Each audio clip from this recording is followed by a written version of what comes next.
चट्टानों के बीच उसे एक चमकता हुआ पत्थर मिलता है जिसके ऊपर एक बड़ा सा अंडा रखा होता है। जैसे ही वो उसे गौर से देखता है, अचानक अंडा फटने लगता है और उसमें से एक छोटा सा कछुआ बाहर निकल आता है। टॉ तुरंत उस छोटे जीव से दोस्ती कर लेता है। उसके पेट पर एक अनोखा निशान बना होता है। वो उसका नाम टोटो रख देता है। लेकिन असली हैरानी तो अभी बाकी होती है, क्योंकि टोटो सिर्फ एक ही दिन में तेजी से बढ़ने लगता है। अगली सुबह टॉ उसे अपने कमरे में छुपा देता है, लेकिन जब उसके पिता कमरे में आते हैं तो वे हवा में उड़ते हुए कछुए को देखकर चौंक जाते हैं। उसी समय टॉ की पड़ोसन माई भी टोटो को उड़ते हुए देख लेती है और डर के मारे चिल्ला उठती है। ये देखकर टोटो घबरा जाता है, लेकिन टॉ उसे शांत कराता है और कहता है कि चुप रहो। धीरे धीरे टॉ अपने सबसे करीबी दोस्तों को भी टोटो के बारे में बताने लगता है। सभी बच्चे उसकी जेट जैसी उड़ने की क्षमता से हैरान रह जाते हैं। हर कोई उसका दोस्त बनना चाहता है, लेकिन माई खुश नहीं होती। उसे लगता है कि टोटो खतरनाक हो सकता है। वह टॉ को गमेरा के बारे में एक रिपोर्ट भी दिखाती है और दोनों के बीच समानताएं बताती है, खासकर उड़ने की शक्ति। माई उसे चेतावनी देती है कि ये सिर्फ एक पालतू जानवर नहीं है,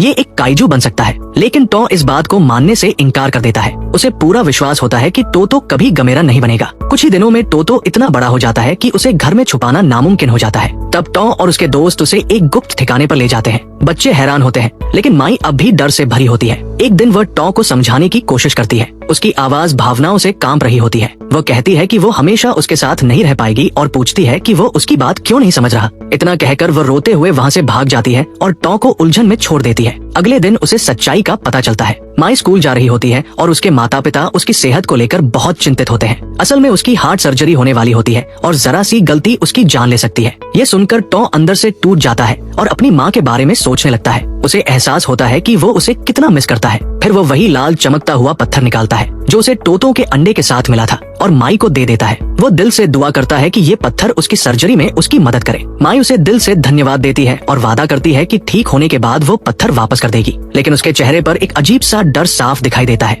जैसे उसे किसी आने वाले खतरे का एहसास हो। अगली सुबह टॉ अपने गुप्त ठिकाने पर जाता है, लेकिन जैसे ही वो अंदर कदम रखता है उसका दिल बैठ जाता है। टोटो वहाँ नहीं होता। वो और उसके दोस्त उसे हर जगह ढूंढते हैं। उधर समुद्र के बीच एक आदमी डूबते जहाज के पास अपनी जान बचाने की कोशिश कर रहा होता है। पानी के नीचे कुछ बहुत बड़ा हिलता है। अजीब चीजें सतह पर तैरने लगती है और अचानक एक जोरदार छींटे के साथ वो आदमी पानी के नीचे खींच लिया जाता है। पानी में सिर्फ खून की लाल लहरें रह जाती हैं। नेवी को तुरंत इस घटना की खबर मिलती है। जांच के बाद सच्चाई सामने आती है। समुद्र से एक नया काइजू उठ रहा है। शहर में सायरन बजने लगते हैं। लोग अपनी जान बचाकर भाग रहे होते हैं। दूर से टॉ इमारतों को गिरते हुए देखता है। उसी समय कोसुका उसे ढूंढ लेता है और चिल्लाकर कहता है कि उन्हें तुरंत वहाँ से निकलना होगा। वे भागने लगते हैं, लेकिन भीड़ में टॉ का एक दोस्त गिर जाता है। सभी उसकी मदद करने के लिए दौड़ते हैं। तभी ऊपर से एक बड़ा कंक्रीट का टुकड़ा गिरता है और उसके पीछे एक भयानक काइजू नजर आता है। एक छिपकली जैसा दानव जिसका नाम जेटस होता है। उसका मुंह इतना बड़ा होता है कि वह इंसानों को ऐसे निगल जाता है जैसे वे कुछ भी नहीं हो। टॉ ये सब देखकर सदमे में आ जाता है,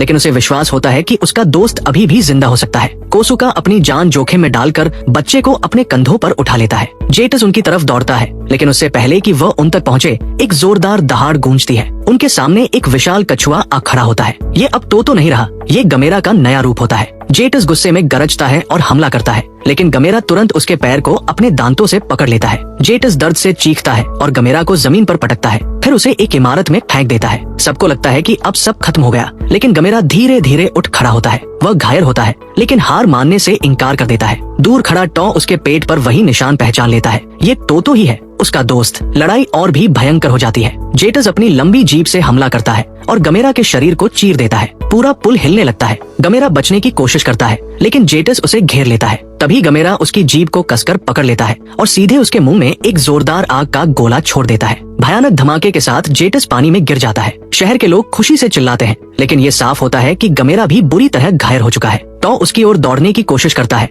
लेकिन तभी सेना वहाँ पहुँच जाती है। टैंकों और जीपों से गमेरा को घेर लिया जाता है। बेहोश गमेरा को लोहे की बेल्ट से बांधकर एक बड़े ट्रक में डाल दिया जाता है। टॉ उसके पीछे भागता है और चिल्लाता है, टोटो। उसी पल विशाल कछुआ अपनी आंखें थोड़ा खोलता है, जैसे अपने दोस्त को भरोसा दिला रहा हो, और फिर उसे ले जाया जाता है। शेल्टर में टॉ अपने पिता से सच्चाई पूछता है। कोसुका गहरी सांस लेकर बताता है कि ये कछुआ गमेरा का पुनर्जन्म है, जिसने पहले भी इंसानों के लिए अपनी जान कुर्बान कर दी थी, और पहले की तरह इस बार भी उसकी किस्मत में राक्षसों से लड़ते हुए मरना लिखा है। ये सुनकर टॉ का दिल टूट जाता है। टोटो सिर्फ एक काइजू नहीं है, वो उसका दोस्त है और वह इस अंजाम को स्वीकार नहीं कर सकता। उधर वैज्ञानिक लैब में गमेरा को जिंदा रखने की कोशिश कर रहे होते हैं। सब जानते हैं कि वही एक ऐसा जीव है जो जेटस से दुनिया को बचा सकता है। समुद्र से कई लाल पत्थर मिलते हैं और वैज्ञानिक मानते हैं कि गमेरा की शक्तियाँ इन्हीं से जुड़ी हुई हैं। वे उन तत्वों को उसके शरीर में इंजेक्ट करते हैं। इसी दौरान टॉ को माई के माता पिता का फोन आता है। वे बताते हैं कि ऑपरेशन के बाद माई नींद में अजीब बातें कर रही है। असल में उसका काइजू के साथ एक मानसिक संबंध बन गया है और वह महसूस कर सकती है कि उस जीव को पूरी तरह ठीक होने के लिए उस चमकते पत्थर की जरूरत है। टॉ समझ जाता है कि गमेरा को मदद चाहिए। वो अपने दोस्तों के साथ मिलकर माई से वो पत्थर वापस लेने का फैसला करता है ताकि गमेरा की ताकत वापस लाई जा सके। अगली सुबह कोसुका उठता है और अपने बेटे का एक अलविदा पत्र पाता है। वो तुरंत उसके पीछे भागता है। उधर वैज्ञानिक गमेरा को ठीक करने की कोशिश करते रहते हैं, लेकिन उनके तरीके काम नहीं करते। अचानक गमेरा अपनी आंखें खोल देता है। उसे जेटस की मौजूदगी का एहसास हो जाता है, जो समुद्र पार करके एक आबादी वाले शहर की ओर बढ़ रहा होता है। डॉक्टरों को खबरों के जरिए पता चलता है कि छिपकली जैसा काइजू सीधे उनकी बिल्डिंग की ओर बढ़ रहा है, लेकिन साफ है कि गमेरा अभी लड़ाई के लिए तैयार नहीं है। अचानक एक विशाल पूंछ दीवारों को तोड़ते हुए अंदर घुसती है और सभी लोगों को जमीन पर गिरा देती है। पूरी इमारत हिलने लगती है और गिरने लगती है। गमेरा समझ जाता है कि जेटस अपनी पिछली लड़ाई खत्म करने के लिए वापस आ गया है। लोग तुरंत इमारत से बाहर निकलने लगते हैं। जेटस लैब को तबाह कर देता है और कंक्रीट के टुकड़े आम लोगों पर गिरने लगते हैं। उसी समय टॉ शहर पहुंचता है और टीवी पर देखता है कि राक्षस सब कुछ बर्बाद कर रहा है। उसे समझ आ जाता है कि पत्थर को वापस लाना ही सबको बचाने का एकमात्र तरीका है। वो माई के अस्पताल की ओर दौड़ता है, लेकिन वहाँ के सभी मरीजों को पहले ही बाहर निकाला जा चुका होता है, जिनमें माई भी अपने माता पिता के साथ जा रही होती है। उसी समय लाल पत्थर और भी तेज चमकने लगता है। डॉक्टर किसी तरह लैब के हमले से बच जाते हैं और देखते हैं कि गमेरा कंक्रीट को तोड़कर बाहर निकल आता है, अब पहले से भी बड़ा और ज्यादा ताकतवर। विशाल काइजू एक जोरदार दहाड़ लगाता है और फिर से जेटस के खिलाफ अपनी लड़ाई शुरू कर देता है। इस बीच दुश्मन शहर को तबाह करता रहता है और लोगों को भगाता रहता है। जेटस इंसानों के और करीब पहुंचता है,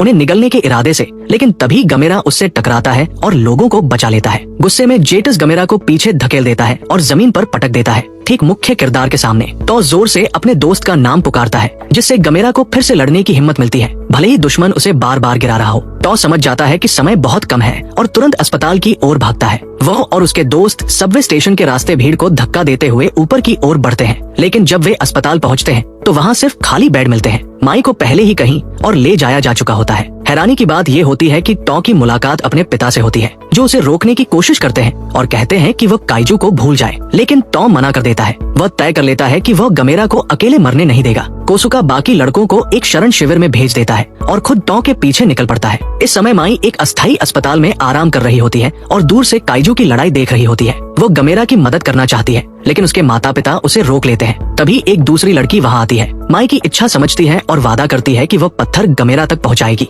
वो लड़की इमारत से बाहर निकलती है और युद्ध के मैदान की ओर दौड़ पड़ती है, जबकि बाकी सभी लोग वहाँ से भाग रहे होते हैं। उधर जेटस और गमेरा की लड़ाई और भी भयंकर हो जाती है। दुश्मन अपनी जीभ से गमेरा को भेद देता है, जिससे वह दर्द से चीख उठता है। फिर वह बार बार अपनी पूंछ से हमला करता है, लेकिन हर बार कछुआ उठ खड़ा होता है और बिना हार माने लड़ता रहता है। इससे गमेरा को पलटवार करने का मौका मिलता है। वह दुश्मन को अपने दांतों से पकड़ लेता है और छोड़ने से इनकार कर देता है, जिससे छिपकली दर्द से चिल्लाने लगती है। लेकिन जेटस गमेरा को सड़कों पर घसीटता है और एक इमारत पर चढ़ जाता है। फिर वह उसे हवा में उठाकर नीचे पटक देता है, जिससे गमेरा एक गगनचुंबी इमारत से टकरा जाता है। अपने दोस्त को खतरे में देखकर टॉ गमेरा का नाम पुकारता है, लेकिन उसे नहीं पता होता कि मदद पहले ही रास्ते में है, इंसानों के बच्चों के हाथों। एक लड़की लाल पत्थर लेकर भीड़ में फंस जाती है और वह पत्थर एक दूसरे लड़के को दे देती है। वो लड़का एक पुलिस वाले के हाथ लग जाता है, जो उसे बचाने की कोशिश करता है, लेकिन वह पत्थर किसी और बच्चे को दे देता है। इस तरह पत्थर एक बच्चे से दूसरे बच्चे तक पहुंचता रहता है, जैसे सभी बच्चे मिलकर इंसानियत को बचाने में जुटे हों। आखिरकार पत्थर टॉ के दोस्तों तक पहुंचता है और वे उसे सीधे टॉ के पास ले आते हैं। अब पत्थर अपने हाथ में लेकर टॉ समझ जाता है कि उसे क्या करना है। वो उस इमारत की ओर देखता है जहाँ गमेरा खसा हुआ है और वादा करता है कि इस बार वह उसे मरने नहीं देगा। हैरानी की बात ये होती है कि टॉ का पिता भी उसके साथ शामिल हो जाता है और दोनों मिलकर इमारत की ओर दौड़ पड़ते हैं। उसी समय जेटस गगनचुंबी इमारत पर चढ़ जाता है और गमेरा को खत्म करने की कोशिश करता है, अपनी लंबी जीभ से हमला करते हुए। टॉ और उसका पिता इमारत तक पहुंच जाते हैं। कोसुका रास्ते में आने वाली बाधाओं को हटाता है और अपने बेटे को गमेरा तक पहुंचने का मौका देता है। टॉ तेजी से ऊपर की मंजिलों तक दौड़ता है और वहां पहुंचकर गमेरा को बेहद खराब हालत में देखता है। वो उससे कहता है कि वो पत्थर लेकर आया है ताकि वो बच सके, क्योंकि वो अपने दोस्त को मरते हुए नहीं देख सकता। लेकिन तभी जेटस इमारत पर कूदता है और अपनी पूंछ से गमेरा पर हमला करता है, उसे टॉ से अलग कर देता है और नीचे खींच ले जाता है। बेबस होकर टॉ पत्थर को सीधे गमेरा के मुंह में फेंक देता है। जैसे ही गमेरा जमीन की ओर गिरता है, एक जोरदार शॉकवेव पैदा होती है, लेकिन तुरंत पता चलता है कि पत्थर से ताकत हासिल करने के बाद गमेरा अपनी शक्ति का इस्तेमाल कर गिरने से खुद को रोक लेता है। है। अब पूरी ताकत में आकर गमेरा आसमान में उड़ती हुई तश्तरी की तरह घूमता है और पूरी ताकत से जेटस पर हमला करता है, उसे जमीन पर गिरा देता है। दुश्मन चीखता है और फिर से हमला करता है, गमेरा की गर्दन को काटते हुए और उसके शरीर को भेदते हुए। यह देखकर गमेरा एक बार फिर अपनी ऊर्जा इकट्ठा करता है। टॉ और उसका पिता इमारत से ये लड़ाई देख रहे होते हैं, जबकि सैनिक उन्हें वहाँ से निकालने की कोशिश कर रहे होते हैं, क्योंकि उन्हें लगता है कि गमेरा खुद को नष्ट करने वाला है। लेकिन टॉ जोर देकर कहता है कि ऐसा नहीं होगा। सब लोग देखते हैं कि गमेरा दुश्मन की जीभ पकड़कर उसे फाड़ देता है, जिससे जेटस पीछे हट जाता है। फिर वह अपना आखिरी हमला तैयार करता है। उसका शरीर चमकने लगता है और उसके आसपास सब कुछ जलने जैसा महसूस होता है। गमेरा एक विशाल आग का गोला छोड़ता है जो सीधे जेटस को लगता है और वो लाखों टुकड़ों में फट जाता है। जीत के बाद गमेरा थकावट से गिर पड़ता है। सेना तुरंत उसे पकड़ने के लिए पहुंच जाती है, लेकिन टॉ और उसके दोस्त उन्हें रोक लेते हैं। सभी बच्चे सैनिकों के सामने खड़े हो जाते हैं और जोर से चिल्लाते हैं कि वे अपने हीरो को गुलाम नहीं बनने देंगे। कोसुका भी सैनिकों से पीछे हटने को कहता है। गमेरा होश में आता है और आखिरी बार टॉ की ओर देखता है। फिर वह अपने पैरों पर खड़ा होता है और आसमान में उड़ जाता है। सब लोग उसे हैरानी और खुशी के साथ देखते रहते हैं जब तक कि वह दूर आसमान में गायब नहीं हो जाता। टॉ की आंखों में आंसू आ जाते हैं, लेकिन इस बार ये खुशी के आंसू होते हैं, क्योंकि उसका दोस्त आखिरकार आजाद हो चुका है।